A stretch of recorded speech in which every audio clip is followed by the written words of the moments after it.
머리가 많이 빠졌는데 왜 그러느냐. 그래서 당신은 머리가 좋아서 머리가 빠진다 이렇게 대답을 해줬더니 또 옆에 있던 사람이 머리가 하얗대요. 머리도 빠지고 머리가 이렇게 하얀 사람은 왜 그러냐. 그러니까 목사님한테 재치가 좋은 거죠. 그건 당신이 천재니까 그렇다. 예, 아주 좋은 대답 같아요. 그래서 재치가 많은 목사님도 아주 꽤 많아요. 오늘 사도행전 17장 10절에서 15절에 있는 말씀, 베레아 교인들에 대한 말입니다. 우리 SBC라고 영어로는 말하죠. Southern Baptist Convention, 침례회, 남침례회 말이죠. 남침례회에서 1925년도와 또 1962년도에 샌프란시스코에서 1962년도에는 샌프란시스코에서 회의를 가졌는데 거기에서 성경에 대한 포지션, 우리가 가지고 있는 성경에 대한 위치에 대해서 이렇게 말을 했습니다. 성경은 성령의 가마를 받은 사람들에 의해 기록된 것이며 인간을 향한 하나님 자신의 계시에 대한 기록입니다. 성경은 하나님의 가르치심을 담은 완전한 보배입니다. 성경의 저자는 하나님이시며 목적은 구원이며 어떤 오류도 없는 진리를 그 내용으로 하고 있습니다.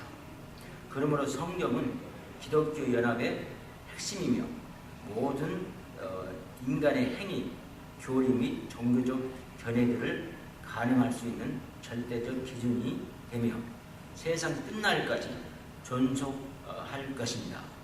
성경 해석의 기준은 예수 그리스도입니다. 라고 성경에 대한 우리의 입장을 아주 좋게 이렇게 표현을 했습니다. 그래서 이 성경은 하나님의 감동으로 쓰여진 건데 하나님의 가마를 받은 사람에 의해서 쓰여졌다는 말이죠. 그러니까 그냥 사람이 쓴 게 아니라 하나님의 가마를 받은 사람으로 하나님의 말씀을 전달하기 위해서 손을 바로 빌린 것입니다. 그래서 이 성경이라는 것이 우리 침례교회에 굉장히 권위를 가지고 있어요. 우리 침례교회는 사실 정강이라는 것도 없어요. 그리고 성경이 우리의 바이로다, 정강이다, 바이로 이렇게 말하고 있습니다. 그래서 이 성경이라는 것이 참 아주 귀한 책이라는 것을 오늘 말씀을 드리고 싶습니다. 그 이유는 뭐냐면 우리 사도행전 17장 오늘 말씀 본문을 보니까 10절부터 이런 말씀이 있어요. 밤에 형제들이 곧 바울과 실라를 베레아로 보내니 저희가 이르러 유대인의 회당에 들어가니라. 그래서 베레아는 어디에 있냐면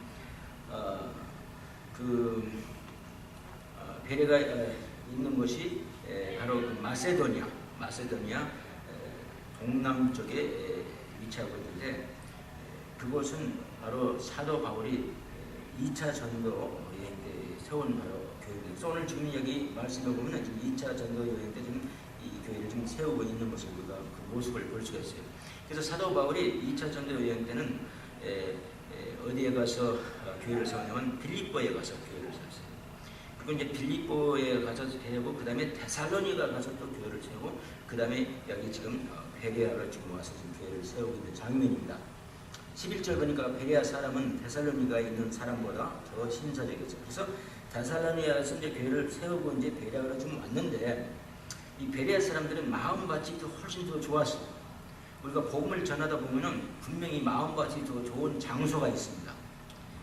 저는 항상 그 질문이 왜 유명한 목사님들이, 훌륭한 목사님들이 설교에 탁월한 그런 은사를 지니고 있는 목사님들이 뉴욕시티 한복판에다는 교회를 안 세우는가? 그게 항상 의문이었어요. 근데 나중에 제가 목회를 하면서 발견한 것이 뭐냐면 이 뉴욕시 한복판에 사람들은 마음이 뭡니까? 아주 굳어 있기 때문에 복음으로부터 굳어있기 때문에 복음을 받아들이질 않아요. 마음문을 열지 않아요. 그래서 확실히 이 농부가 씨를 뿌릴 때 밭도 더 좋은 밭도 있고 또 어려운 밭도 있다는 것을 제가 알게 됐습니다. 그래서 바로 이 베레아가 그런 것이에요. 이 사람들은 더 사람들이 고상했다 이런 거예요. 여기 보니까 베레아 사람은 데살로니가에 있는 사람보다 더 신사적, 고상, 영어로는 너블이라고 써있어요. 너블. 고상했다. 마음밭이 좋은 거죠. 성경을 잘 받아들일 수 있는 그런 밭이 되어서 그렇게 벌써 준비가 되어 있었어요. 그리고 복음을 전하다 보면은 복음을 잘 받아들이는 사람들이 있어요. 준비가 되어 있는 사람들이죠. 그러나 가려운 데가 없고 어려움이 없고 하는 사람들은 복음을 잘 받아들이지 않습니다. 또 자기 자신이 자기가 많은 걸 안다고 생각하고 또 교육을 많이 받았다고 생각하는 사람들을 많은 경우에는 받아들이지 않아요. 그 이유는 마음을 닫고 있기 때문에 성령님께서 역사를 안 하시는 거죠. 그걸 갖다 성령님께서 역사를 안 하세요. 그런 사람을 성령님께서 역사를 안 하십니다. 그 기억하세요. 자, 그래서 어쨌든 간에 그래서 여러분들이 뭐 전도하다가 안 되면 성령님께서 역사 안 하시거든요. 그러니까 너무나 고심할 필요가 없습니다. 그리고 차라리 내비를 두고 발에 먼지를 털고 신의 먼지를 털고 그 시간 사단은 자꾸 우리를 유혹해서 계속해서 그 사람을 두고 시간을 보내게 만든다. 그래서 많은 걸 못하게 만든다. 차라리 마음이 열린 사람인데 그런 사람을 찾아서 복음을 전하는 것으로 훨씬 더 효과적인 것입니다. 자, 그래서 베레아 사람들은 데살로니가에 있는 사람보다 더 신사적이어서 간절한 마음으로 말씀을 받고, 그래서 이 신사적인 마음을 가진 사람들을 보니까 마음밭이 좋은 사람들은 뭐냐면 성경을 받을 때 간절한 마음으로 받는다고 했어요. 간절한 마음으로 받는다. 오케이? 영어는 now the Bereans were of more noble character than the Thessalonians, for they received the message with great eagerness. 그래서 간절한 마음은 eagerness, great eagerness로 간절한 마음으로 성경을 받고, 그 다음에 또 성경을 상고함으로, 상고란 말은 뭐냐면 어려운 한문인데 즉 공부한다 이런 말이에요. 쉽게 말하면 스타디한다는 거죠. 그래서 상고함으로, 성경을 공부함으로 그 중에 있는 사람이 많고, 그렇게 되니까 그런 좋은 마음밭에다 성경을 그 하나님 말씀의 씨를 뿌리니까 그 중에 믿는 사람들이 많아지고, 또 헬라의 기부이니까 헬라 사람들은 아주 소피스티케이트한 사람들이죠. 굉장히 지식이 많다고 생각하는 사람들이에요. 이 사람들은 많은 신을 만들고 신내에 대한 이야기를 만들고 믿었던 사람들이에요. 그리고 굉장히 어려워요. 그 신화가 뭐 보통이 아니에요. 정말 공부해보면 굉장히 어려운 신화들인데 그걸 공부했던 사람들, 헬라의 기부인과 남자가 적지 아니하나, 남자까지 주로 복음을 전하다 보면 남자보다는 여자들이 더 많이 복음을 받아들여요. 그만큼 여자들의 마음이 남자들보다는 더 마음밭이 좋은 것이 생각을 할 수가 있겠죠. 남자가 적지 아니하나, 많은 남자들도 예수 그리스도를 믿게 됐다. 13절 보니까 데살로니가에 있는 유대인들이 바울이 하나님 말씀을 베레아에서도 전하는 줄 알고 거기도 가서 무리를 움직여 소동케 하고, 그래서 바로 데살로니가에다가 복음을 좀 전하고 왔는데 그건 마음밭이 나빴어요. 그리고 거기 있는 유대인들이 사도 바울이 그러한 전도를 할 때 질투를 했어요. 시기를 했어요. 하나님 말씀을 전하는 것을 아주 싫어했어요. 그래서 유대인들이 자기들 그 깡패를 소위 말하면 동원해가지고 베레아가 뭐 이렇게 멀지 않는데 베레아까지 와서 이제 사도 바울을 방해하는 모습을 볼 수가 있어요. 그래서 거기도 가서 무리를 움직여 소동케 하거늘 일단 그 데살로니가에서도 소동이 났었어요. 그래서 좀 사도 바울이 도망오다 보니까 베레아를 좀 온 거예요. 자, 그래서 우리가 이 이야기를 읽으면서도 인생의 그 진리를 배울 수 있어요. 인생이란 것은 항상 뭐 순풍에 돛담배에 가는 식으로 여전히 가는 것이 아니라, 아무리 하나님을 믿고 예수님을 믿어도 예수님을 나의 구주로 삼아도 때로는 하나님께서 어려움도 허락을 해요. 그래서 좋은 일이 있으니까 어려움이 있으니까 바로 좋은 일이 생겼잖아요. 고진감래란 말이 바로 그런 뜻이죠. 어려운 일이 있으면 좋은 일을 꼭 와요. 그걸 항상 기억하십시오. 데살로니가에 있는 유대인들이 바울의 하나님 말씀을 베레아에서도 전하는 줄을 알고 거기도 가서 물을 옮기고 소독게 하고는 형제들이 곧 바울을 보내요. 그래서 피신을 시키는 거죠. 시켜요. 데살로니가 사람들이 이제 데려와서 난리를 내고 있습니다. 보내요. 바다까지 가게 해서 이제 거기에 부둣가가 있는데 거기가 이제 항구죠. 배를 타고 실라와 디모데랑 같이 갔었어요. 전도팀이 실라와 디모데와 그다음에 바울이 셋이 전도 팀이 돼서 갔었어요. 실라와 디모데를 갖다 놓고, 왜냐면 마음밭이 좋고 거기는 아주 복음이 아주 잘 받아들이는 것입니다. 그래서 다 같이 함께 떠나는 것보다는 우선 바울을 갖다가 타격하고 이 데살로니가 그 유대인 땅끝이 와가지고 못되게 그러니까 바울이 피난을 한 거죠. 이 두 사람을 두고 아직 거기에 유하더라. 바울을 인도하는 사람들이 데리고 아덴까지 이제 배를 타고 아덴까지 가서 바울에게서 실라와 디모데를 자기로 속히고 이제 바울이 자 내가 두고 온 실라 디모데를 또 빨리 보내주십시오. 왜냐면 전도가 3명이 이렇게 팀을 해서 하면 더 효과적이기 때문에 거기서 우리를 보고 전도를 더 하고 이렇게 명을 받고 떠났다고 그랬습니다. 자, 그래서 이와 같이 사도 바울이 오늘 보니까 교회를 세우는 것을 좀 이렇게 볼 수가 있었어요.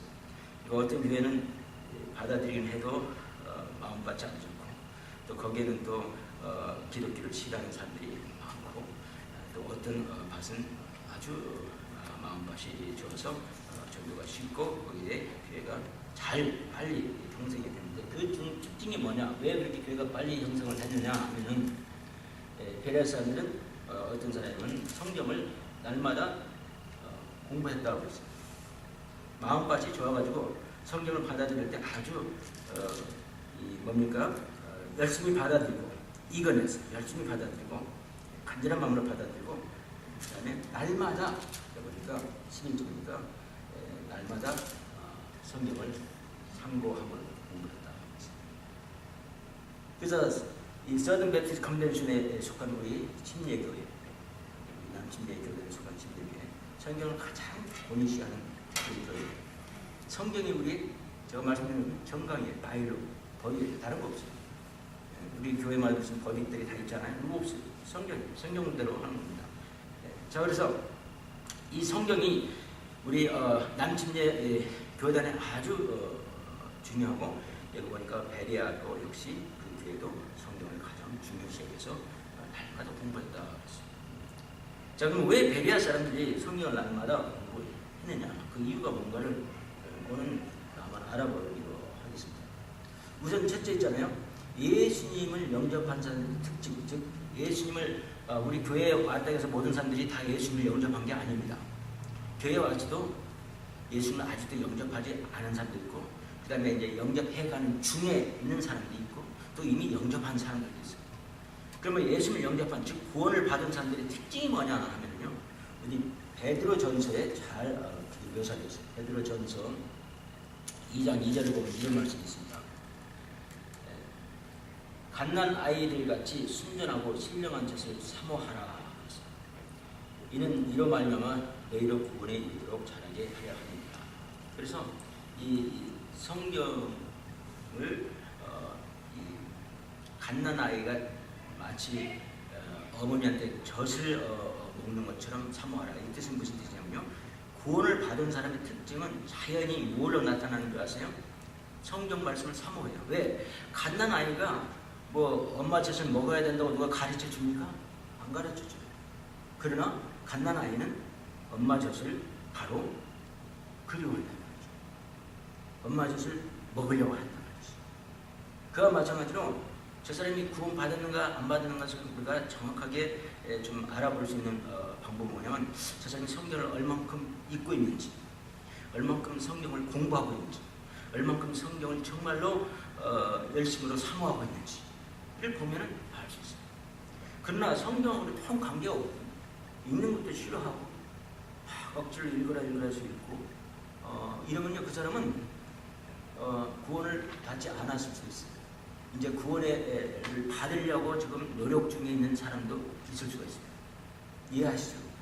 그래서 구원받은 사람의 특징은 바로 그게, 물론 그 삶의 생활이 이제 하나님을 영접한 사람은 진짜 변화가 있어요. 하나님 말씀대로 사는 변화가 있어요. 하나님을 영접한 것을 정확하게 알 수 있는 방법, 바로 그런 방법이 있어요. 하나님을 믿고도 아무 상관이 없습니다. 하나님 말씀대로 사는 것에 대해서는 상관이 없으면 그 사람은 I'm sorry, 아마 maybe you're not saved yet. 그러나 하나님을 영접한 사람들의 특징이, 예를 들어서 자꾸 그리스도인처럼 변해가는 것, 성경에서 하나님께서 명한 대로 살아가는 것을 계속할 때, 계속 자꾸 진전이 보일 때는 그 사람은 구원을 받았어요. 그것도 하나의 특징은 여기서 보니까 뭐냐면 신령한 젖을 사모하라. 즉 말하면 갓난아이가 엄마의 젖을 찾는 것처럼 신령한 젖을 사모하게 되어 있는 거죠. 성경을 읽고 싶어하고 공부하고 싶어하고 성경 말씀을 들을 때 정말로 이거넷으로 듣는다 이 말이죠. 열심으로 듣는다 이 말이죠. 그 말씀이 재미있어서 듣는 것이 아니에요. 열심히 듣는 것은 저번에 열심히, 우리가 운동을 할 때 운동이 꼭 재미있어서만 열심히 합니까? 어려워도 합니다. 열심히 듣는 것이 바로 그 사람이 구원받았다는 것을 갖다가 증거를 합니다. 물론 이제 경우에 따라서는 내가 이제 읽을 수 있는 형편이 됐다. 성경을 뭐 필기가 힘들다. 몸의 이상으로 또 뭐 읽어도 뭐 무슨 읽는지 모르다. 뭐 이렇게 되는 경우를 좀 말하는 게 아니에요. 그냥 정상적인 걸 말하는, 정상적인 사람한테는 진짜 구원받은 사람은 그 사람이 구원받았던 것이 정말로 증명이 되는 것 중에 하나가 뭐냐면 성경을 공부하고 싶어하고 사모한다. 말씀을 사모한다. 그래서 불의한 사람들이 말씀을 이렇게 사모하고 살아있는데 그 이유가 뭐냐면 이 사람들은 성경을 읽어보니까, 성경 말씀을 들어보니까 이 성경은 어떤 책이라는 것을 알 수 있었냐면, 첫째는 빛의 책이다. Book of Light, 즉 빛. 여기서 빛이란 말은 하나님에 대한 지식의 온천을 말합니다. 하나님에 대해서 거기에 쓰여있다. 어떤 꼬마가 있잖아요. 방바닥에다 배를 깔고 이제 그림을 그리고 있습니다. 그래서 엄마가 야, 너 뭐하니? 했더니 나 하나님 그리고 있어요. 내가 엄마가 야, 하나님을 본 사람이 이 세상에 없어. 그러니까 어떻게 네가 그 하나님을 그릴 수 있니? 그걸 말하니까 내가 다 그리고 나면은 알 수 있어요. 이렇게 말을 해야 돼. 성경은 있잖아요. 그 안에 하나님에 대해서 온통 다 써 있어요. 하나님은 어떤 분이신가? 우리를 어떻게 생각하고 계시는가? 하나님께서는 지금 이 세상의 일에 대해서 어떻게 지금 보고 계신가? 하나님은 우리가 무엇을 하기를 원하시는가? 이런 모든 것, 내가 하나님에 대해서 알고 싶은 모든 것이 전부 다 성경에 있어요. 즉 하나님에 대한 지식의 보고예요. 즉 빛이에요. 빛. 하나님은 빛이에요. 제가 그 하나님에 대해서 아주 좋은 그 말씀을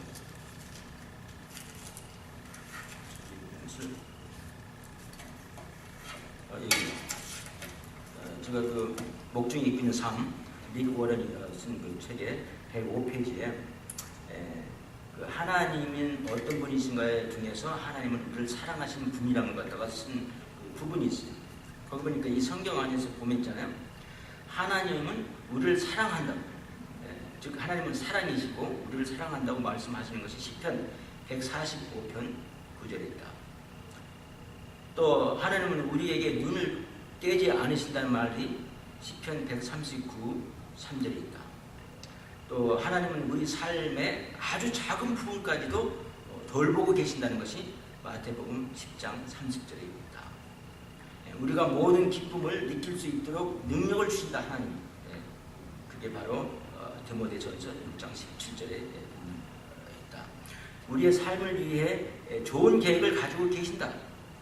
또 역시 하나님이 우리에게 생각하시는데 에레미야서 29장 11절에 있는 말씀입니다. 하나님은 우리를 용서하신다. 시편 86편 5절. 뭐 여기 말고도 여러 군데 수군데 있죠. 또 하나님은 노하기를 더디하신다. 시편 149편 8절. 그리고 이렇게 결론을 줬어요. 하나님은 우리가 상상하는 것 이상으로 우리를 사랑하신다. 하나님께서 우리를 사랑한다는 말, 하나님에 대한 모든 지식이 성경에 다 있다. 여러분들이 하나님을 알고 싶으십니까? 하나님이 누구신지를 알고 싶으십니까? 성경을 보세요. 하나님은 무엇을 하시는 분이신지 알고 싶습니까? 성경을 보세요. 제가 레이 잭슨에서 어떤 자매님한테 그런 말을 했어요. 내가 하나님에 대해서 알고 싶으면 성경에 보면 모든 게 다 있다. 하나님에 대해서 다 있다. 이 말에 좀 웃더라고요. 믿어지지가 않은 거죠. 자기는 성경이 하나님에 대해서 무슨 말이 있다는 것을 그렇게까지 아는 것은 처음이죠. 하나님에 대해서 모든 게 다 성경에 있어요. 즉 성경은 빛이신 하나님, 하나님의 그 대한 모든 지식의 원천인 책이라는 것을 여러분 꼭 아십시오. 베리아 사람들은 그걸 알기 때문에 성경을 그렇게 읽습니다. 두 번째는 베리아 사람들은 성경을 공부했습니다. 그 왜 공부를 했냐면 성경은 생명의 책이라는 걸 알았어요. The Book of Life. 영어로는 생명의 책이다. 즉 우리에게 생명을 주시는 책이다. 히브리서 4장 12절 보면 이런 말씀이 있어요. 하나님의 말씀은 살았고 운동력이 있어 좌우의 날선 어떤 것보다도 예리하며 혼과 영과 및 간절과 골수를 찔러 쪼개기까지 하며 또 마음의 생각과 뜻을 감찰하나니. 즉 하나님의 말씀은 살아고 운동력이 있다. 즉 생명력이 있다고 말을 하고 있습니다. 진짜 생명력이 있어요. 트라이 해보세요. 생명력이 있어요. 하나님 말씀은 움직입니다. 우리를 변화시킵니다. 우리를 완전히 변하게 만들 수 있는 책입니다. 야고보서 1장 18절 보면 그가 그 조물 중에 우리 조물을 말하는데요. 조물 중에 우리로 한 첫 열매가 되게 하시려고 자기 뜻을 쫓아 진리의 말씀으로 우리를 낫게 하셨다. 즉 하나님 말씀으로 우리를 그 조물의 첫 열매로 만들기 위해서 낫게 하셨다. 태어나게 하셨다. 즉 낫다 하는 그 행동적인 이 단어. 하나님 말씀은 생명력이 있습니다. 이와 같이 베드로전서 2장 2절 제가 아까 말씀드린 것처럼 갓난아이들이 순전하고 신령한 것을 사모하라. 이는 이로 말미암아 너희를 구원에 이르도록 자라게 하려 함이라. 즉 우리를 자라게 한다. 성장시키고 낳고 또 운동력 있고 전부 다 뭘 의미하는 겁니까? 하나님의 말씀은 이와 같이 살아있다는 거예요. 운동력이 있다는 거예요. 우리가 그걸 아는 게 굉장히 중요해요. 어떤 교회에 전정동으로다가 아주 전통적인 교회인데 목사님이 단에 이제 오시기 전에 모든 사람들이 뭐라고 같이 함성을 지르면 목사님 그 살아있는 생명의 떡을 떼세요. 그게 좀 뭐냐면 설교하라 이런 말이더라고요. 그 말이 따라지니까 어떤 꼬마가 그냥 자기도 모르게 이런 말을 했대요. 맞아요 목사님.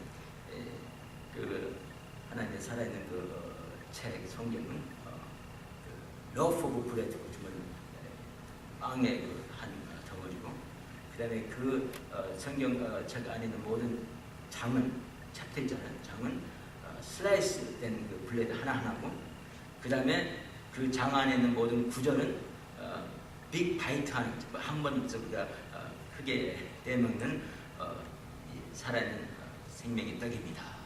이렇게 말했어요. 여러분 살아있는 생명의 떡은 뭡니까? 우리 마음은 사실 우리를 그냥 피지컬리 살 수 있게 할 수 있어요.